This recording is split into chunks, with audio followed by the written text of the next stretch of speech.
parábola do filho pródigo, creio eu que uma das parábolas mais intensas do Evangelho, uma das parábolas mais longas e mais conhecida, creio eu também, por todo o Evangelho, por todo o Oriente, por toda a América, é a parábola do filho pródigo.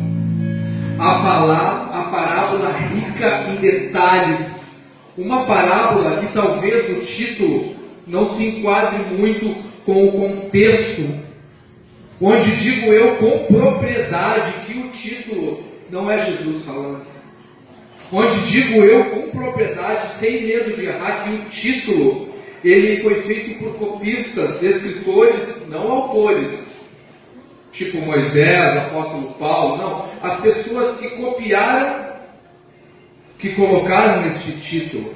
Houve rumores uma vez, talvez do próprio pastor Humberto, não lembro, que ele queria fazer uma Bíblia canônica, na qual ela não é envolvida entre títulos, versículos e capítulos. A Bíblia canônica que vem do Gênesis estende-se até o Apocalipse, com tudo que temos escritos na nossa, porém não temos escrito epígrafes, não contemos nela os títulos. Mas digamos que eu, se fosse colocar um título, ou digamos melhor, se Jesus, com o perfil que todos nós conhecemos do Mestre, nosso Salvador e Redentor, colocasse um título nesta parábola, creio eu, não estou dizendo que é, creio eu, que Jesus colocaria a parábola do Pai amoroso. A parábola onde cita 10 vezes a palavra Pai, ela apenas fala 4 vezes a palavra Filho. Uma parábola, para nós podermos entendê-la, essa parábola ela vem antecedida por 2 parábolas. Para que nós possamos entendê-la com riqueza de detalhes, com aprofundamento, e vermos o que o Mestre realmente está nos querendo ensinar com esta parábola, é necessário que nós entendamos 2 parábolas antes. Começando pela parábola da dracma, que antecede a parábola do filho pródigo, versículo 8, meus irmãos. Ou qual a mulher que tendo 10 dracmas, se perder uma dracma, não acende a candeia, varre a casa e busca com diligência até o achar, e achando-a, convoca as amigas e vizinhas, dizendo: alegrai-vos comigo, porque já achei a dracma perdida. Assim vos digo que alegria há diante de Deus com os anjos por um pecador que se arrepende. Aleluia, glória a Jesus. Diz a palavra que no céu, quando um pecador se coloca em posição real de arrependimento, há festa. Meus irmãos, se aqui apenas se tiver missionário, estiver disposto que ele for para o Oriente Médio pregar a palavra de Deus, se ele seja morto, crucificado, enterrado, preso, e apenas uma alma ouvir e aceitar a palavra de Jesus Cristo, valeu a pena. Glória a Jesus. Valeu a pena levar. Quantos vão, né, irmão Noé? Quantos vão sabendo que podem ser presos, mortos, encarcerados? A janela 10/40, os países orientais, países comunistas, Islã, onde não podemos. Hoje aqui nós temos a liberdade de poder andar com nossas Bíblias, de podermos realmente falar. Se uma pessoa dá a liberdade e abre a proposta para você falar a palavra de Deus, uma viatura não vai te prender, uma viatura não vai te punir por você estar portando a imutável palavra. Mas voltando para a mulher da dracma, irmãos, para nós, no contexto atual, hoje até mesmo capitalista, em prol de não ser o sistema no qual vivemos, mas adotamos um sistema capitalista em nossas vidas, vimos que talvez essa parábola possa aos nossos olhos representar meia infantilidade da parte da mulher. A mulher perde uma dracma, e aí ela procura diligentemente, usa de recursos, se desespera, vai atrás, acha, convida os amigos e festeja: eu achei a dracma perdida. Ninguém aqui, se tiver 10 moedas e perder uma moeda de R$1, vai se procurar e diligentemente usar de recursos, de esperar ainda se achar, chamar os irmãos da área de São José e dizer: irmãos, eu achei aquela moeda de R$1. Inclusive esses dias, o Senhor me deu um testemunho, eu perdi dentro do carro mais 50 centavos. Puxa vida, mas não comprei, eu quero achar ela. Em nome de Jesus, eu quero achar, é minha. É honesta que eu ganhei. Mas, meus irmãos, para entendermos a história da dracma, é necessário que saibamos o pano de fundo do Oriente Médio religioso, o valor que tinha essa moeda. Mas para isso nós temos que saber como funciona o casamento no Oriente. O casamento no Oriente Médio vem encomendado pelo pai a uma moça que já tenha 12, 13 anos. O pai vai lá, encomenda ela, acha o noivo, enfim, e o noivo tem que ter um dote. Ele necessita de um dote, acredito eu, hoje, na época atual, que inclusive ainda funciona assim. Há rumores que é entre 5 mil e 10 mil dólares um dote para o casamento no Oriente Médio. Então o pai recebe esse dote do noivo. Minha filha casou e eu não ganhei nada ainda, né? Mas vamos tentar viver esse contexto do Oriente para ela, tentar falar com isso. Enfim, irmãos, o valor que aquela moeda tinha, o pai, ele dá parte do dote para a mulher. Parte do dote que ele recebe, ele dá para a mulher, para quando, se porventura o noivo não quiser mais, se o noivo vier a falecer, ou se porventura houver uma separação, ela tem parte do dote com ela, porque para a mulher, naquele tempo, no Oriente Médio, ela tinha muito valor, mas para o pai, para a sociedade não. Ela tinha 3 saídas na separação: ou ela voltava para a casa do pai, ou ela mendigava, ou se prostituía.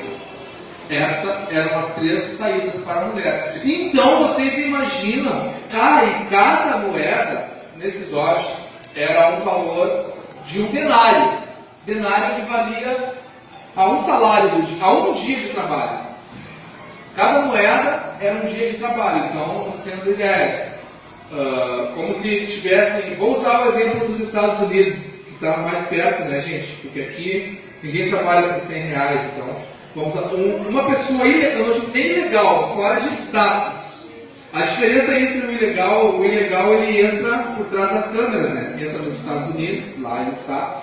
E o fora de status é aquele que entrou legalmente, passou pela imigração, esteve lá, mas venceu o período permitido dele ficar no país e ele não foi embora. Ele está fora de status. Um fora de status hoje, trabalhando nos Estados Unidos, ele está ganhando na base de $100 por dia. Se ele for lavar copo, lavar carro, cabelado. Se ele for motorista, uma pessoa que está fora do status, até mesmo ilegal, mas eu estou usando, né, uma pessoa fora de status. Foi estudar e vai lavar copo de noite num bar. Ele ganha $100 por dia. Aí você imagina, nós com $1.000 e perdeu uma de 100, é um dia de trabalho. Eu ia ficar desesperado, né? Eu ia procurar. E quando eu achasse, eu ia ficar contente. Porque para ela, além de representar um dia de trabalho que se esforçou, ela estava com um livramento, né? Um sustento para alguns dias. Mas a parábola do filho pródigo, para nós entendermos, e a da mulher da dracma perdida, ela também antecede outra parábola. Para melhor termos a interpretação, no versículo 4, começa a parábola da ovelha perdida. Vocês podem ver que no versículo 8, a primeira palavra que diz é ou, né? Então seria ou essa ou aquela. Ela está dizendo que ela está continuando, né? Meus irmãos, ou qual a mulher, ou então qual o pastor, que um homem dentre vós, tendo 100 ovelhas, e perdendo uma delas, Não deixa no deserto as 99 e não sai após a ovelha perdida, até que venha achá-la.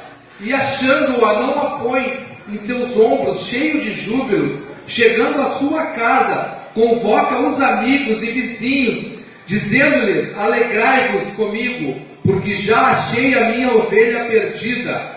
Digo-vos assim, que a alegria há no céu por um pecador que se arrepende, mais do que por 99 justos que não necessitam de arrependimento. Glória a Deus. Aleluia. Amados irmãos, voltando sem ser redundante num texto capitalista que nós temos, o que seria uma ovelha para quem tem 99, né?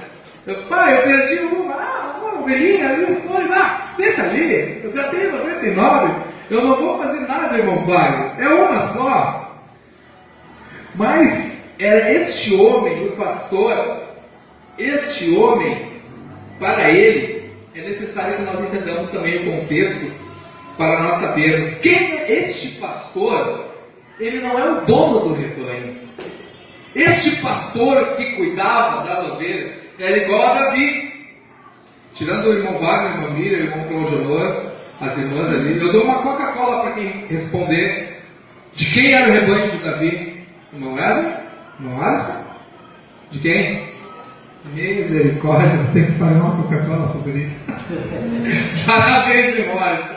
Amém. O rebanho não era de Davi. Ele cuidava, mas o rebanho era de Jessé. Assim, esse pastor, ele trabalhava para um fazendeiro rico, que tinha um curral, e ele tinha seus bois e tinha as ovelhas também. Tinha o rebanhozinho das ovelhas. Então, este pastor tinha incumbência, como função, cuidar das ovelhas, tratá-las, alimentá-las, não desperdiçá-las, não deixar se machucar, muito menos perder-se ou morrer. Ele tinha como função atravessar, eu não quero mentir, não vou dizer quantos quilômetros, mas acredito que uma distância grande entre o curral e o oásis, para dar pastagem e água para as ovelhas beberem. Então, neste trajeto de tirá-las do curral, levando-as para o oásis para tomar água, ele foi e voltou, e foi exatamente o que aconteceu. Chegando lá, ele foi contar as ovelhas e faltavam uma. Esse homem foi ao desespero. Meus irmãos, esse homem, de maneira desesperada, ele usou de recursos também, aplicou diligências, foi atrás e achou a ovelha perdida, e semelhante à mulher da dracma, ele comemorou de forma milagrosa. Ele comemorou de uma forma que ele sabia por quê. Porque o extravio daquelas ovelhas, ou daquela ovelhinha, podia lhe custar um emprego. O extravio daquela ovelha podia lhe custar dinheiro, ele podendo ter que ressarci-la, e ainda poderia acarretar em males de nunca mais conseguir um emprego devido à má referência que o seu pastor poderia dar ao próximo empregador. Amém, meus irmãos? Mas o que Jesus quer ensinar com isso? Tudo começou, meus irmãos, e vocês podem fechar a Bíblia depois, no capítulo 15, aonde fala-se, versículo 1: chegaram-se ele, todos os publicanos e pecadores, para ouvir, e fariseus e escribas murmuravam, dizendo: este recebe pecadores e come com eles. E lhe propôs esta parábola, dizendo: amém? Podem fechar as Bíblias, meus irmãos. Glória a Deus. Aleluia. Representamos na cena, Jesus estava numa casa. Nesta casa ele comia com pecadores, publicanos e gentios. Do lado de fora tinham os fariseus, doutores da lei, que o apontavam e dizendo e perguntavam: mestre, tu não és judeu? Sou. Tu não é rabino? Sou. Tu não é o Messias? Sou. E por que tu come com essa gente? E por que tu te mistura com eles? Esse pessoal pobre, imundo, sujo. Por que se misturas com ele? E Jesus, com alta sabedoria, então eu vou lhe contar 3 parábolas. Glória a Deus. Aleluia. Que era ovelha perdida, a parábola da dracma e dentro delas a parábola do filho pródigo. Por quê? Porque a parábola da dracma nós encontramos um perdido dentro de casa.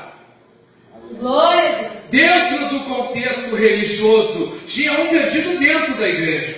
E na parábola da ovelha, nós tínhamos uma perdida fora de casa, fora do aprisco, fora do contexto religioso. Nós tínhamos uma ovelha perdida dentro da igreja. Glória a Deus, aleluia. E a parábola do filho pródigo, ele tem dois filhos. Um filho perdido dentro de casa e outro perdido fora de casa. Glória a Deus. Mas espera aí, meu Deus. Mas o filho pródigo é aquele que foi embora. Eu afirmo com propriedade que ele tinha dois filhos completamente perdidos. Glória a Deus. Aleluia. Um filho perdido dentro de casa e outro filho perdido fora de casa.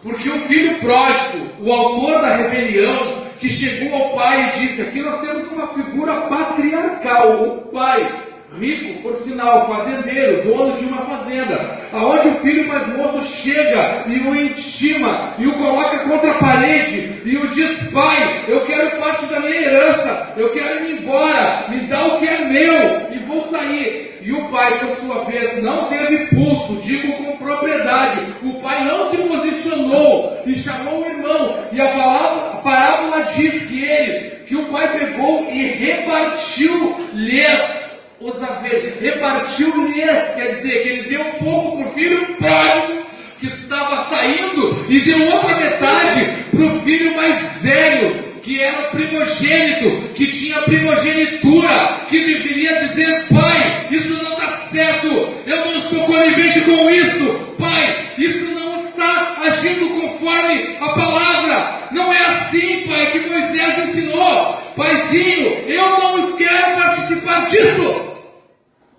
Dessa rebelião, no qual o pai foi conivente, e o filho primogênito, dono da primogenitura também. Os três fizeram uma coalizão e se rebelaram contra Deus.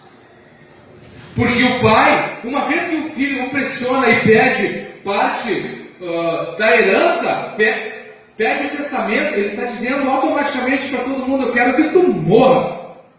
Tu estás morto. Eu quero o que é meu. Porque na verdade não é, né? Tá que nem aquele hino que nós tocávamos, irmão Gladiador. Restitui, eu quero de volta o que é meu. Mas aí Jesus já morreu. Jesus já morreu e me deixou por herança o reino dos céus. Glória a Deus, aleluia. Ah, mas o que é teu é a cruz. Negativo, meu irmão. A cruz era minha, mas Jesus pagou o preço por mim. Uma vez que Jesus morreu, ele me disse: agora eu tenho o reino dos céus, desde que eu ande conforme as escrituras e a escritura deste livro. O pai concordando com isso e o filho primogênito também, nós nos encontramos num texto onde temos três perdidos. Um dentro do contexto religioso, outro fora do contexto religioso, e o pai. Mas o pai amoroso, a parábola nos diz que o pai o avistou de longe. O cenário é o seguinte, meus irmãos: aqui no púlpito eu tenho a fazenda, atrás a lavoura, na frente eu tenho um corredor com os trabalhadores. Pela lei de Moisés, uma vez que o filho pródigo, o filho contumaz, naquele tempo desejasse a morte do pai, quisesse reivindicar seus haveres, ele seria apedrejado na chegada. Ele não passaria pelo corredor, os trabalhadores iam apedrejar eles. Amém? E hoje o pessoal acha que tirar o celular e botar com a cara na parede é ruim, né? Na lei de Moisés, o filho contumaz, ele seria apedrejado. Mas a Bíblia nos diz que o pai avistou ele de longe. A Bíblia nos fala que o pai, quando percebeu que vinha vindo o filho lá fora, ele o avistou e foi fazer uma festa. Ele calçou sandálias, ele colocou a melhor túnica, ele colocou anel no seu dedo e aceitou e beijou o filho. No Oriente Médio, o beijo é em 3 lugares, um no pé, o outro eu não me lembro, e o beijo no rosto ele significa sinal de igualdade. Ele recebeu o filho com igualdade, ele quis deixar bem claro para todo mundo que ele perdoou. Mas no decorrer, vocês conhecem as histórias, eu já vou encerrar. O filho pródigo de casa não gostou muito.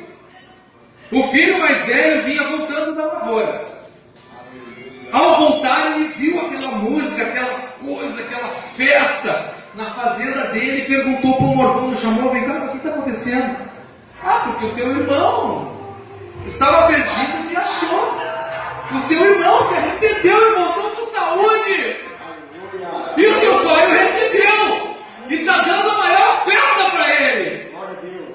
Nossa, aquele filho se encheu de íntima ciúmes, ele se encheu de inveja, ele não aceitou, vocês conhecem a história. E não quis entrar na festa. E no Oriente Médio também, o nosso contexto é lá, né, meus irmãos? É Israel, a Terra Santa. Vocês sabem o que é quando a pessoa não entra na festa. Lembra o que aconteceu com a rainha Vasti, quando não quis entrar na festa do rei Assuero? Foi dissipado do seu reinado, os príncipes se reuniram, falaram lá, meu irmão, vai ter que tomar uma posição aí, porque senão daqui a pouco as mulheres vão dizer tudo pro marido que não querem vir na festa, vai ficar assim, vai ficar assado, te posiciona. E ele pegou e expulsou a rainha, aí convidou Esther para ser a nova rainha, Hadassah, que foi a Esther. Amém, irmão? Então, o filho não quis entrar, ficou ali. Amados, meus irmãos queridos, Jesus encerra esta parábola exatamente como ele começou. Te coloca de pé em nome de Jesus. Jesus começa esta parábola com a casa. Aqui é a casa, este lugar é a casa. Ali fora, na rua, estão os acusadores. Ali fora está o filho pródigo mais velho. Aqui dentro, Jesus está fazendo a festa hoje. Porque eu, porque cada um de nós reconhecemos que somos pecadores e estamos aqui pedindo: Pai, eu pequei contra ti, eu quero perdão, meu Pai. E ali fora, os acusadores recusam-se a entrar. Sabe por que eu não fui encontrado? Porque eu não me achava perdido.